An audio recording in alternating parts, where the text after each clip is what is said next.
Firstly, thank you for your time. No problem at all, it's a pleasure. So, I'm Hergen Thaens, I'm the German community manager for Rift, and I'd like to present our game to you right now. So, let's begin with the story. The story actually is about the world of Telara. Rift plays in that world. Telara is in the middle of an intersection of the Nexus, which connects several planes of existence. These are fire, water, earth, wind, life and death, basically. All of these are governed by dragons. Altogether they built the Blood Storm. They tried to invade Telara before, but failed so, because the 5 gods of Telara united into the Vigil and built a ward against them. So in recent history, the ward has become cracked, so they were able to come through those cracks. Through those, 4 rifts and tiers have been forming in Telara, and they could invade slowly but surely. Your job as an ascended being is to protect Telara from these invasions. So you have 2 factions to choose from, actually. You have the Guardians on one side, which believe the Vigil, which built the ward originally, is the only way to help you defend Telara. And you've got the Defiants, which also believe in the Vigil, but who think that the gods aren't strong enough to help them against the dragons. So ultimately they use technology, which to the Guardians is heresy. So you are fighting against each other, but mostly even sometimes unite against the dragons. So let me show you our character creation process.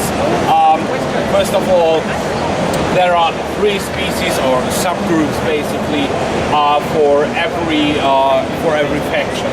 Here we have the Ed, the Kalari and the Barmy. All of those have their very own background story, which you'll get to experience throughout the game. So let's start with the Kalari, and as you can see, if you've played other games you would expect to have 5 to 6 classes available. In Rift it's 4. That may seem a bit, well, not so overwhelming in the beginning, but as soon as you progress in the game, you'll get to see that you can get for each of those classes 9 souls. So in other games you usually have a class with 3 spec trees which you can go through. In Rift you have 4 classes, and each of these classes has 9 souls which you can mix and match however you want. So you can basically choose a mage, create one, and there are 8 souls among them. For instance, the Chloromancer for healing. There's the Stormcaller for damage dealing. There's the Necromancer for damage dealing, and so on. And if you want to, you can do a Necromancer that can also heal himself through the Chloromancer by just combining them. So that offers a lot of choice. You can of course also alter your layer reviews however you want, or randomize, which is easier for us right now to keep it short. So let's get going. It's a nice design as well with the random. Sorry? They came up with nice random design as well. Yeah. So Well, of course, all of our designs work well. So okay, so that's basically the intro story to the Defiants. The Defiants are attacked by the Guardians, who think their technology is heresy, who are destroying it because they fear it might not please the Vigil and it might place them in danger. So that's basically the setting. And in the back you see a dragon, which would probably be a fire dragon, which you still have to fight in one of the upcoming patches of the game. We have in the last 6 months that the game has been out, pushed out 5 major patches. Those 5 patches all were major patches. They all had big content upgrades, and they all brought quite a bit of new stuff to the table. Stuff that you'd expect in other MMOs in, let's say, half a year. So we by now have 3 20-man raids, we have 2 10-man raids, we have normal 5-man dungeons, we will be introducing double player dungeons, or single. You can't even play them single if your equipment is good enough. We will be introducing a new difficulty grade for 5-man dungeons. We will introduce the planar attunement system with which you can improve your character past level 50.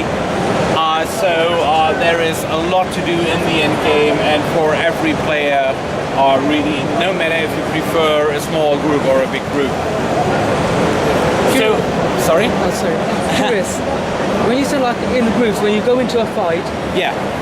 will it like look at your level as well? So say if you have a couple of players who are low level, Yeah. and like 2-3 people who are high level, will the enemies like spawn to that level, or is it? No, they are fixed levels. So if you as a high level are in a low level area, you will have low level enemies, and you don't want to go as a low level player in a high level area because you would be dead in seconds. Except if you have a friend with you who may protect you. Who you can hide behind? Yeah. So our first quest as a defined actually is to get our first soul. Because you are born as an ascended being, you can collect souls, and all of these souls are from different heroes in the history of Telara. The story of those you will get to experience throughout the game as well. So as you can see, I already have 8 to choose from. Through the tutorial I will get to a total of 3, and the other 6 actually I will be able to unlock later on in the game. So let's just accept this quest and move onwards. As you can see, our tutorial is really showing you how to play the game, which is good for new players. Not everyone has played an MMO before, obviously. It's excellent for me. I'm mostly used to find a spaceship around. Well, the spaceships are exceedingly rare in Telara, I fear, but we have the next best thing, which is magic, so... Okay, so I can already choose my first soul. You get with each soul a good description of the soul, as well as suggestions for with which souls you can pair them up. Because if you're a good player, you can actually play a damage dealer together with a healing soul. That won't hurt you much, but if you're beginning, the loss in damage through the healing soul might really make it problematic for you. So the suggestion should be paid attention to if you're completely new. I'll start out with a pyromancer because that can basically burn everything on my way while leveling. So later on you even get to mix and match those completely. I can't show that off during the tutorial, I feel, but well, that's the major point of it. Rift really offers everything you got to expect by now from a normal MMO, only better of course. You've got a postal system, you've got a guild system with levels, so your guild can advance in levels and get guild perks like reduced cooldowns and so forth for the whole guild. You've got an auction house, you've got your own bank of course, and so on. So it's really what you expect at a higher update frequency at what you'd expect, and with a lot more versatility in your own character. For Rift, how is the subscription? How does that work? You subscribe either per month, per 3 months, or half a year. I think we are even adding 1 year by now. You can also buy game time cards for 1 month and for 30 days and 60 days. And that's the main things. I don't remember all the payment options right now, but credit card and PayPal are definitely more. No, it's good to know that you can actually use prepaid cards from stores, because if you buy from a different country, it's sometimes cheaper to buy a game time card than it is. And there are many shops on the internet that actually sell game time cards instantly. So you buy them and you instantly get the code by mail, which helps people who just noticed, oh damn, I'm raiding, what to do now? My code is out and I have to get a new one, so they can get one within 5 minutes if they want to. You use Shattered Crystal? Sorry? Shattered Crystal at all? Sorry. Shattered Crystal is one major online code website everyone uses. I have no idea, sorry. No problem. I do know that GamesLoad, Steam doesn't have it actually, but games load definitely. That's what I know, and direct to drive as well as far as I know. What about like in-game transactions, microtransactions? We don't have any yet. I don't know if we'll have them in the future right now, but so far it's all based on vanity items basically. So all the items we have as vanity items you get through in-game events. You don't have to buy those. Cool. Because in most games that are coming out now, it's free ones. They support themselves with vanity items. But there are other games which also have subscription, but they also charge loads of money for vanity items as well. Yeah. One reason I quit my previous game, they put more money into the vanity items than the development of the game. Yeah. Yeah. Right now we are not doing that. So we have with every major patch we put out. So every 6 weeks basically, you get new vanity items in the game because you get a new worldwide event. So this event spans the whole world. You can usually collect tokens or some kind of currency and can buy vanity items for that. That's good to know. Yeah. When you go into a battle, do you just go in with friends or do you just randomly go into it? So basically, like in every other MMO, you first run around solo. You usually don't know how to group up, you're not really experienced as a new player. But as soon as you are through the tutorial, you will see your first rift. It's pretty easily noticeable by a giant area being affected by it. And as soon as you enter that area and there are other players around, you get the option to join a group, an open group. So you automatically basically join up a group, you get to know the group play mechanics, and you don't have to fight over loot actually, because while you are doing Rift content, that is distributed through a different system from the normal loot system. Everyone gets his loot, no matter who loots what. So yeah. So it's not based on who does like the most work, but as long as you... Exactly, it's like that for normal enemies and in dungeons and in raids, but not in Rift content. So as long as you can like go and work as a team or do your part. Exactly. That's good to know. Also, on trials, some games, if you do a trial account, you can't talk to other people, you can't ask for help. Do Rift do this at all? We have some restrictions, which I don't know exactly right now, but they are not very severe. So you can play, and if someone chats you up, you can always chat in the Say channel. So you can say, hey, could you whisper to me, and then you can definitely answer. We of course try our best against real currency sellers as well. So those are precautionary measures so they don't spam everything. I've seen that happen. While I was playing EVE Online, if you go into one system, local just spam. Yeah. That kind of thing drives people away. We are pretty proud of our anti-gold seller system, basically. We have a system called CoinLock. As soon as someone logs into your account from a different location, your account gets CoinLocked. You get an email with a 5-digit code, which you can enter to unlock it. But as long as it's locked, you can't send any money. You can't delete your items, you can't sell your items, and so on and so forth. So all of your money and your character is safe. It may happen that he spams, but that's about it. And we are pretty proud that most gold selling sites have by now gone back on selling Rift Platinum. They don't even dare. That is good to know. Yeah. That's good to know. That actually is a good security system. Not maybe for the people that are a bit, not that bright and give away their password for the email, stuff like that. Exactly. For people that actually try, it's good to know there's a security system in there that'll lock their account just in case it does get hacked. Yeah, and we also have authenticators for the iPhone and Android, so you can secure your account even further. Probably the first MMO that actually done that. Sorry? Probably the first MMO that actually done that kind of security. No, well, the CoinLock, yeah, that's pretty new, but the authenticator by now is pretty much a standard in the industry. Except for maybe EVE, sorry. I haven't seen on that, and I've been playing that for more than 4 years, but I quit a couple of days ago just because of what they've been doing. Well, yeah. I mean, how would you say that the company actually interacts with its player base? Sorry again. How would you say like you pride yourself when it comes to interacting with your player base? We are doing quite a lot actually. Have you seen the news around Rift lately? Not yet. We have had on Friday evening a community gathering at the Prince of Tech here in London.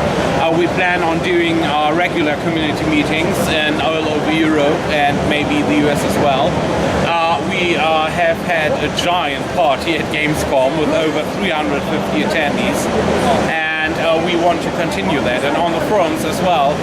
The feedback on the forums is very important for us. So everyone should really visit there sometimes and get their feedback over to us. That's our main concern. If the community isn't happy, we are not happy. If we can change something in the game without messing up any future plans, which we usually can't disclose, so people are sometimes a bit pissed because we don't change something. But if we can change it, if we can help it, we do.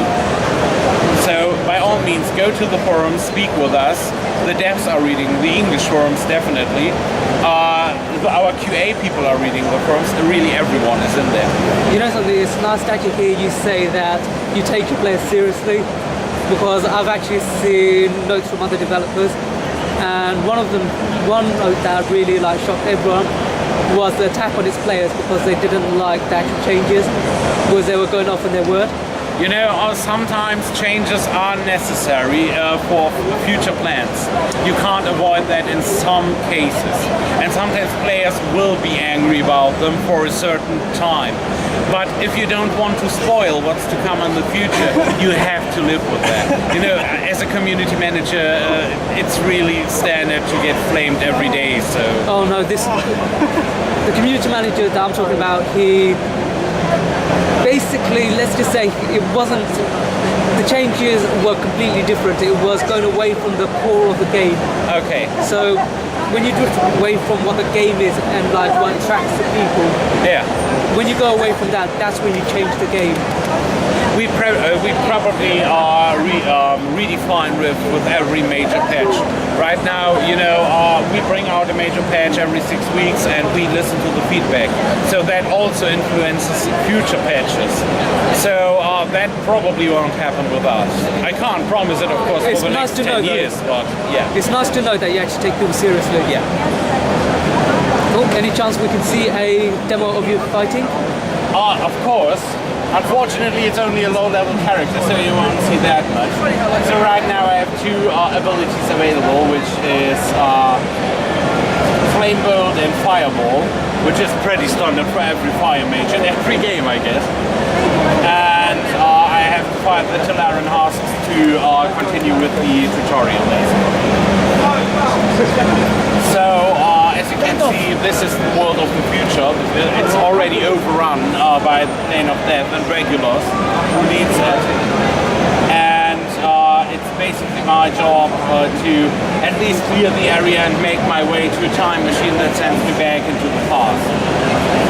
While you're playing, I have one major question. Yeah. You know, most systems, like, you know, low-end systems, things like that, would you say, like, most computers through the last 4 or 5 years will be able to handle the game? Yeah, we actually included a low quality renderer just for that.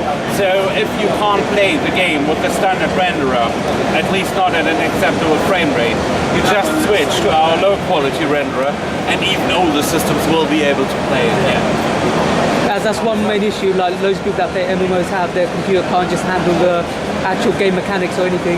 Yeah. Well, sorry. No problem. No, can you repeat it? Basically, one major problem that most people had was their systems were too old or their graphics card. Okay. Yeah, that's well. But the main problem you as a developer have is that people expect a good-looking game, but they also another player base wants to play it on age-old systems, basically. So you have to try to find a good middle, and I think we've done that. So when you tested, does your company have old systems as well in their disposal to, you know? From what I know, yes. Since our QA is in the US and I'm based in Europe, I have never seen it myself, but from what I know, we have several different types of testing systems available, yeah.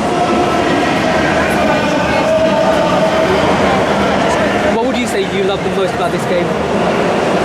Raiding. For me, it's raiding.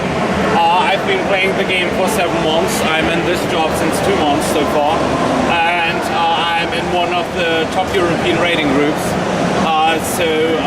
Raiding Hergen, which is our newest 20-man raid, is pretty much the absolute top for me, and I actually made my first level up. Nice. You know, I've been playing so many other MMOs, and during the last 2 years, they have lost their oomph, you know, when you're playing against bosses. Earlier on, the whole guild would scream in TeamSpeak, "Oh, we finally downed that damn boss," and that went away. Nobody cared anymore because everyone was killing those bosses. And in Hergen, when we killed the second boss, which was, wow, a scream erupted on TeamSpeak, which was just amazing. So that's about what I like best. Okay, so I got a follow-up quest, and now I gotta interact a bit with the environment. There are some switches which I have to press to get further in the whole thing. Yeah. It's nice to know that, you know, the bosses do get harder, and definitely, because once a game becomes a bit repetitive, and you go to a boss, you're like, okay, I'm at level 50. I'll just hit it once and it's, you know, gone. Yeah. The challenge is gone, and you don't even want to touch the game. We are pretty proud, you know. Our bosses are so hard. In the last update with Hergen isn't cleared yet. It's been out for over a month, and there are still, I think, at least one boss hasn't been killed yet, which is pretty hard. So yeah. So that will be an epic moment when first person actually, you know. Definitely. We are all waiting for it in the office. As soon as the first guild clears it, we'll have a message for all our colleagues, I guess. And the whole community is waiting for it as well, especially the raiding community. And it will give them bragging rights as well, the first person to do it. Yeah. Oh, it's stuck there.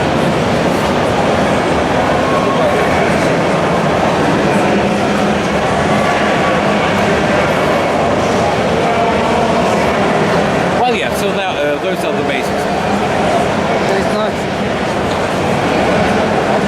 So when you do the quest, is it like this most of the time, or will it be open fields? You know, open terrain mostly. Again, sorry. Will it be open terrain like when you explore? Yeah. As long as you are in the level range, which isn't too far below the level of the area you're in, you can explore as much as you want, really.